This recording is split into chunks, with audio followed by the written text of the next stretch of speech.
The chamber of the conclave hung like a jeweled wound in the dark between stars, a cathedral of gratin lavi where 100 alien thrones spiraled upward, each occupied by something ancient, radiant, or monstrous, their voices echoing in harmonic contempt as the high arbiters, many mouthed to a single scrotal smile and declared that humanity's borders would be folded like paper, their cities harvested for knowledge and labor, their skies renamed in the empire's tongue. And in the center of the floor, beneath a gravity well meant to crush lesser beings to their knees, stood a single human envoy in a rumpled jacket, quietly sipping coffee from a dented thermos, glancing down at a creased newsprint as if he were waiting for a late train instead of an extinction notice which drew louder from the galleries. Chittering, ringing a thunderous louder as a serpentine lord uncoiled and asked if the fragile mammal intended to beg or weep.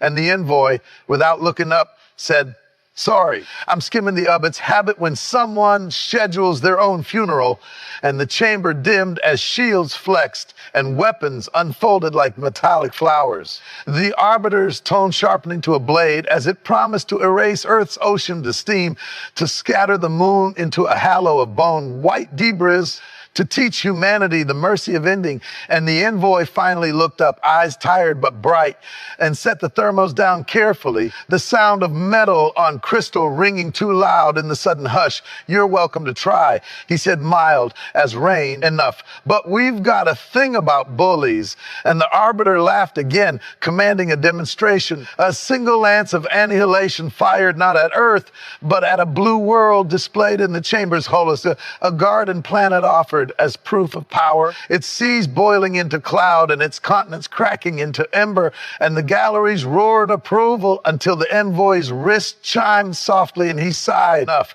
tapped a note on the table that wasn't there, and the chamber's lights stuttered, then steadied, then fell into a hush so deep the vacuum outside seemed loud, because the holo sky did not show the garden world dying anymore. It showed a dozen identical lances blooming across the empire's frontier worlds at the exact same moment, surgical, precise, as striking only military yards, power nexuses, and command spires, turning invincible armadas into drifting skeletons of metal without touching a single civilian habitat. And the arbiter's ladder broke into a hiss as its many eyes widened in unison. "Impossible," said in the envoy shrug.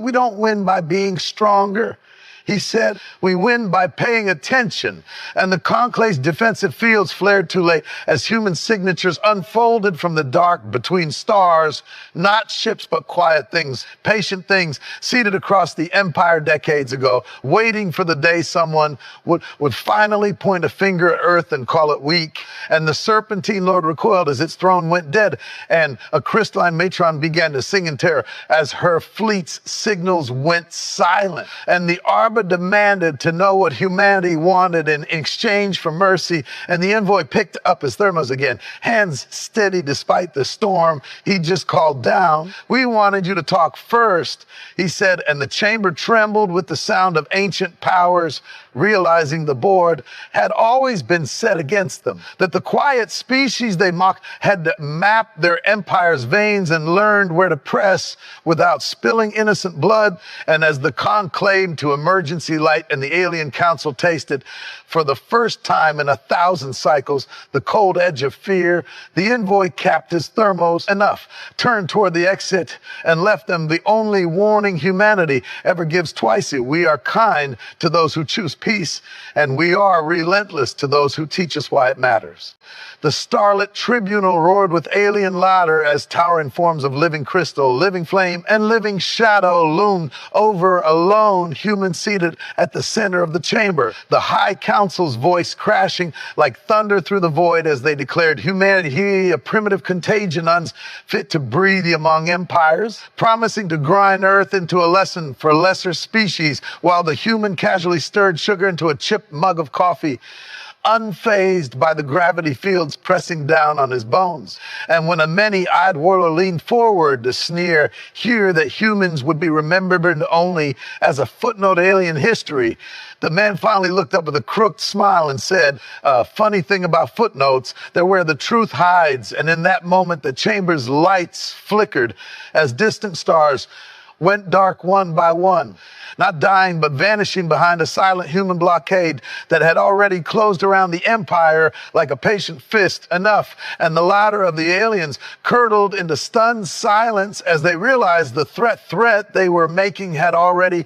been answered before the words ever left their mouths, because humanity had learned long ago that the best way to survive monsters was to let think you were small right up until the moment you showed them how wrong they were. Powerful alien empire, arrogant galactic empire, council, you advanced alien race, who, Joe Cudco, unbeatable Samajdi, who. Do not another point the grand conclave of the Star Dominion thundered with the voices of 1,000 ancient species, an empire so old that its borders were etched into the maps of the galaxy like laws of nature. And upon thrones of neutron gold and living stone, the Dominion's overlords watched a lone human stand beneath their blazing sigils as the High Imperator mocked Earth as a nosy, a fragile world that had stumbled into the light too early, promising that Dominion's fleets would eclipse Sol itself and that humanity would kneel before the week's end, while the human envoy, jacket unbuttoned and posture relaxed, finished the last sip of lukewarm coffee and said with an almost apologetic smile, you're not the first empire to tell us that this week. And the overlords laughed in contempt until the laughter caught in their throats as their war scryers began whispering frantic reports of border fortresses going dark in perfect sequence, not destroyed but switched off as if the Dominion's own power had decided it no longer wished to serve them.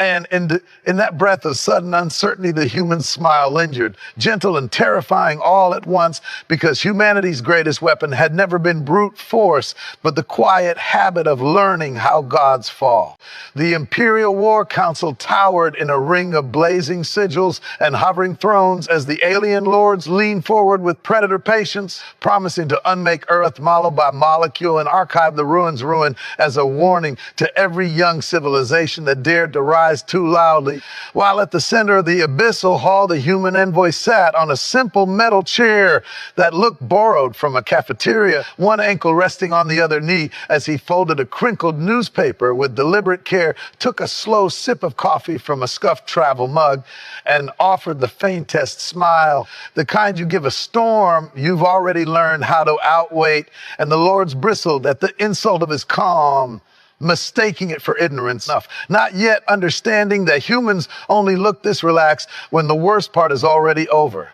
The celestial Imperium's amphitheater blazed with cold starlight as its ancient rulers unfurled their banners of conquest, their voices layered in harmonic scorn while they cataloged humanity as a juvenile species that had barely learned to whisper across the void, calling Earth a muddy cradle of superstition and fragile machines, and laughing at the notion that such soft-bodied creatures could ever threaten empire that had extinguished suns to light its palaces. And beneath their towering silhouettes, the human envoy seemed absurdly small, standing with his hands in his pockets and a paper cup of coffee steaming faintly in the recycled air as a many-limbed magistrate clicked that humans would be reduced to labor stock within a single rotation, and that their languages would be cataloged only as curiosities. And the envoy listened with a patient half smile, eyes drifting over the frescoes that depicted 1,000 conquered worlds, because humans had once painted similar walls with stories of empires that believed their own myths. And when the Imperium's war chants rolled through the hall like approaching thunder, he finally spoke, voice gentle enough to be almost lost in the echoing chamber, saying the humans were very good at being underestimated, that their history was a long, bruised education surviving giants who mistook noise for strength. And the magistrate laughed, enough calling Earth a spark that would gutter the moment the Imperium breathed on it. But even as the mockery crested the envoy's wrist, display pulsed with silent confirmations from far beyond the Imperium's maps, from patient machines nested in cold orbits, and from diplomats who had listened to conquered species no one else bothered to hear. And the envoy smiled, deepened not with cruelty, but with something like pity, because the Imperium's greatest mistake mistake was not its hunger for dominance, but its blindness to the quiet work of connection, to the way humans had woven themselves into the forgotten seams of the galaxy, learning the rhythms of alien logistics, the habits of their fleets, the brittle pride that made their overlords predictable. And when the Imperium's high speaker declared that Earth would fall before the next cycle's end, the envoy nodded politely as if acknowledging a weather forecast, knowing that the Empire had already set its own end in motion by choosing to see humanity as small enough. And in the hush that followed the ladder of gods, the human stood calm and unbowed, carrying with him the unremarkable confidence of a species that had survived extinction threats, plagues, and tyrants on its own world, and had learned the simple, dangerous truth that what looks insignificant often endures the longest. Because it bends, it learns. And when it finally rises, it does so with the weight of every giant that once stepped on it. The tribunal of the ascendant crowd of the void with impossible shapes and radiant armor as the high voice of the Empire leaned forward,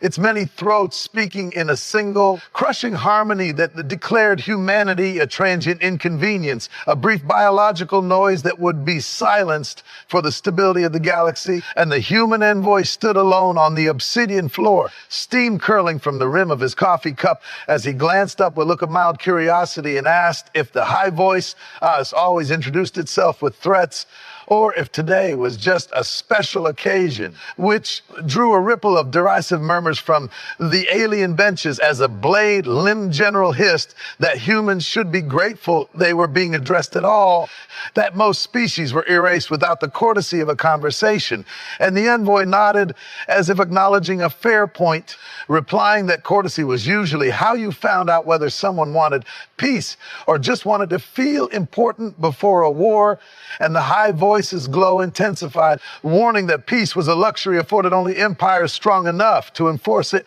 to which the envoy smiled faintly and said, that was an interesting definition. Enough. Because on Earth, peace was something people built with enemies when they were tired of counting graves, and the chamber bristled at the word. A many-eyed arbiter clicking in amusement as it asked how many graves humanity could possibly have to count in its short, violent history. And the envoy's gaze hardened just a fraction as he answered that humans were very good at counting their dead, very bad at forgetting them. And the general laughed, promising that the Empire would give humanity many more to remember. And the envoy set his cup down carefully on the obsidian, the soft sound somehow louder than the threats, and asked if the general had ever noticed how often empires announced their victories before they happened. Because on Earth, that habit was usually followed by a long, uncomfortable chapter in the history books. And the high voice demanded to know what leverage a backward species could possibly have against fleets that darken star systems. And the envoy lifted his wrist so the light caught the thin scars there, saying leverage was a strange word for patience. Enough, for listen to the worlds the Empire had broken and quietly help him remember how to resist. And the murmurs turned sharp as the arbiter accused humanity of sowing rebellion, of poisoning stability, and the envoy shrugged, saying stability that required silence was just fear wearing a crown, and the high voice roared that fear was the foundation of order. That order was the law of the cosmos, and the envoy met the many blazing eyes without flinching, answering that if fear were the law of the cosmos, then life would never have bothered to begin. And for the first time, the chamber hesitated, the Empire's certainty stuttering on the edge of a thought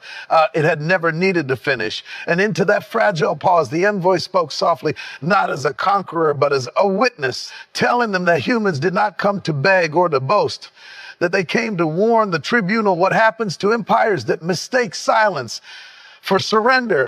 And as the high voice drew itself up to pronounce judgment, the air between stars seemed to hold its breath, because somewhere far beyond the tribunal's reach, something old and human was already moving into position.